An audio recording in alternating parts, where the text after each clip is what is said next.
ಯಾಕೆ ನಾವು ಬೇರೆಯವ್ರು ಹೇಳೋದೆಲ್ಲ ಒಪ್ಕೋತಾ ಇದ್ದೀವಿ ಅಂದರೆ ನಮಗೆ ಸುಖ ಬೇಕು. ಏನು ಬೇಕು? ಸುಖ. ಈ ಸುಖ ಬೇಕು ಅನ್ನೋದಕ್ಕೆ ಅವ್ರು ಹೇಳೋದೆಲ್ಲ ಒಪ್ಕೋತಾ ಇದ್ದೀವಿ. ಸಿಕ್ಬಿಡ್ಬೋದು, ಒಳ್ಳೇದಾಗ್ಬಿಡ್ಬೋದು. ಈಗ ನಾನು ಹೇಳ್ತೀನಿ, ದೇವರ ಬಲಭಾಗದಲ್ಲಿ ತುಪ್ಪ ದೀಪ ಹಚ್ಚಿ, ದೇವರ ಎಡಭಾಗದಲ್ಲಿ ಹರಳೆಣ್ಣೆ ದೀಪ ಹಚ್ಚಿ, ನಿಮ್ಮ ಗಂಡ ಬೇಕಾದ್ರೆ ಸಂಪಾದನೆ ಮಾಡಿ ಮನೆಗೆ ಬರ್ತಾರೆ ಅಂದ ತಕ್ಷಣ ರಾತ್ರಿ ಎಲ್ಲ ಯೋಚನೆ ಮಾಡ್ತಾರೆ, ಬೆಳಗ್ಗೆ ಹಚ್ಚಿಬಿಡ್ಬೇಕು. ಹೌದು, 90% ಜನ ಅದನ್ನೇ ಮಾಡೋದು. ಅದೇ ಹೋಗಿ ಮುಗಿ ಬಿದ್ದು ಬಿಡ್ತಾರೆ ಎಣ್ಣೆ ಅಂಗಡಿಯಲ್ಲಿ ಕುಂತ್ಕೊಂಡು, ಅವ್ರು ಹೇಳೋರೇ ಮಾಡೋದೇ ಅಂತ. ಈ ಹುಚ್ಚು ನಮ್ಮ ಜನಗಳು ಸಿಕ್ಕಾಬಿಡೆ ಇದೆ. ಸ್ವಲ್ಪ ಈಗ ಕಮ್ಮಿ ಆಯಿತು. ಅದು ಯಾರೋ ಪುಣ್ಯಾತ್ಮ ಸ್ಟಾರ್ಟ್ ಮಾಡಿ ಹೊಟ್ಟೋಗ್ಬಿಟ್ಟವರು, ಬೋರ್ಡ್ಗೆ ಇಲ್ಲ, ಇದನ್ನು ಶುರು ಮಾಡಿದ್ದೆ ಅವರು. ಅದನ್ನ ಹಚ್ಚಿ ಇದನ್ನ ಹಚ್ಚಿ ಅಲ್ಲಿ ಕೊಡಿ ಇಲ್ಲಿ ಕೊಡಿ ಅಂತ, ಅದೆಲ್ಲ ಉಲ್ಟಾ ಪಲ್ಟಾ ಆಯಿತು. ಒಂದು ಕಡೆ ಇದ್ದಾರೆ, ಇರಲಿ. ಆದರೆ ಯಾಕೆ ಅಂತಂದರೆ ನಾವು ಅಂಗಡಿ ಇಡೋದು, ಅಂಗಡಿ ಇಡಿಸೋ ಅಭ್ಯಾಸ ನಿಲ್ಲಿಸ್ಬೇಕು ಮೊದಲು.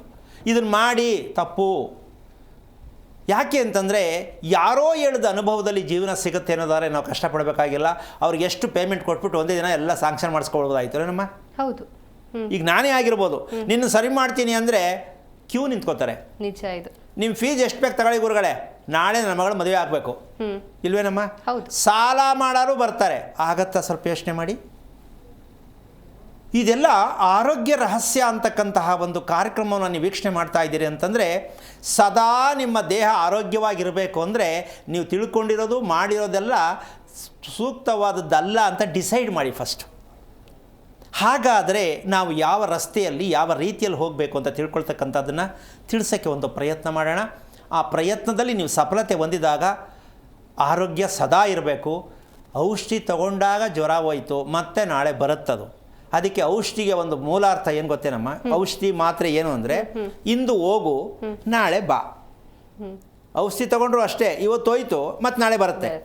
ಮಾತ್ರೆನೂ ಅಷ್ಟೇ, ಇವತ್ತು ತಗೊಂಡೆ ನಾಳೆ ಮತ್ತೆ ಬರುತ್ತೆ. ಇದೇ ತಾನೇ ಆಗ್ತಾ ಇರೋದು. ಇಲ್ಲಿ ಆರೋಗ್ಯ ರಹಸ್ಯದ ವಿಚಾರ ಏನು ಅಂದರೆ, ಹೋಗು ಮತ್ತು ಬರಬೇಡ, ಹೋಗ್ಬೇಕದು ಮತ್ತೆ ಬರಂಗಿಲ್ಲ. ಇದನ್ನ ಶಾಶ್ವತವಾದ ಪರಿಹಾರ, ಜೀವನದ ಶಾಶ್ವತವಾದ ಪರಿಹಾರ ಯಾವುದು ಅಂತ ನೀವು ಮೊದಲು ತೀರ್ಮಾನ ಮಾಡಿ. ಶಾಶ್ವತವಾದ ತಾತ್ಕಾಲಿಕ ಪರಿಹಾರವನ್ನು ಮಕ್ಕಳು ಹೇಳ್ಕೊಳ್ಬೇಡಿ, ನೀವು ತಿಳ್ಕೊಬೇಡಿ.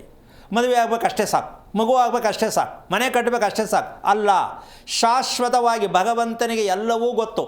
ಯಾವ ಸಮಯಕ್ಕೆ ಮದುವೆ ಆಗಬೇಕು, ಯಾವ ಸಮಯಕ್ಕೆ ಮಗು ಆಗಬೇಕು, ಯಾವ ಸಮಯಕ್ಕೆ ಮನೆ ಕಟ್ಟಬೇಕು, ಯಾವ ರೀತಿ ಮನೆ ಕಟ್ಟಬೇಕು, ಸೈಟ್ ಯಾವ ಥರ ಇರಬೇಕು, ಭಗವಂತನಿಗೆ ಎಲ್ಲವೂ ತಿಳಿದಿದೆ. ಸಕಾಲಕ್ಕೆ ಸರಿಯಾದ ರೀತಿಯಲ್ಲಿ ನಿಮಗೆ ಕೂತಲ್ಲಿ ಮಲಗದಲ್ಲಿ ಸಪ್ಲೈ ಮಾಡುವಷ್ಟು ಶಕ್ತಿ ಭಗವಂತನಲ್ಲಿದೆ. ನೀವು ಪೂರ್ಣವಾಗಿ ಒಪ್ಪಿಸಿಲ್ಲ ಅವ್ರಿಗೆ. ಅದಕ್ಕೆ ನೀವು ಬೇಡ್ತಾ ಇದ್ದೀರಾ, ಕಾಡ್ತಾ ಇದ್ದೀರಾ, ತಿರುಗ್ತಾ ಇದ್ದೀರಾ, ಹುಡುಕ್ತಾ ಇದ್ದೀರಾ, ಅಳ್ತಾ ಇದ್ದೀರಾ, ಅನುಭವಿಸ್ತಾ ಇದ್ದೀರಾ. ಇದೇ ಆಗೋಗಿದೆ ಜೀವನ ಪರ್ಯಂತ. ನಿಮ್ಮ ಅಪ್ಪನ ಸ್ಟೋರಿ ತಗೊಳ್ಳಿ ಅದೇ, ಅವರ ಅಪ್ಪನ ತಗೊಳ್ಳಿ ಅದೇ, ಎಲ್ಲವೂ ಅದೇ. ದೇವಸ್ಥಾನ ಪೂಜೆ ಮಾಡೋ ಪೂಜಾರಿಗೂ ಅದೇನೆ. ಮತ್ತು ಯಾರು ಇವಾಗ ಅದು ತಿಳ್ಕೊಂಡು ಬದುಕ್ತಾ ಇರೋರು ಗೊತ್ತಿಲ್ಲ. ಎಲ್ಲರೂ ಸಮಸ್ಯೆಯಲ್ಲೇ ಮುಳುಗೋಗಿದ್ದೀವಿ ಅಂದರೆ ನಾವು ಮಾಡಿರೋದು ಎಷ್ಟು ಮಟ್ಟ ಸರಿ ಅಂತ ನೀವೇ ಡಿಸೈಡ್ ಮಾಡ್ಕೊಳ್ಳಿ.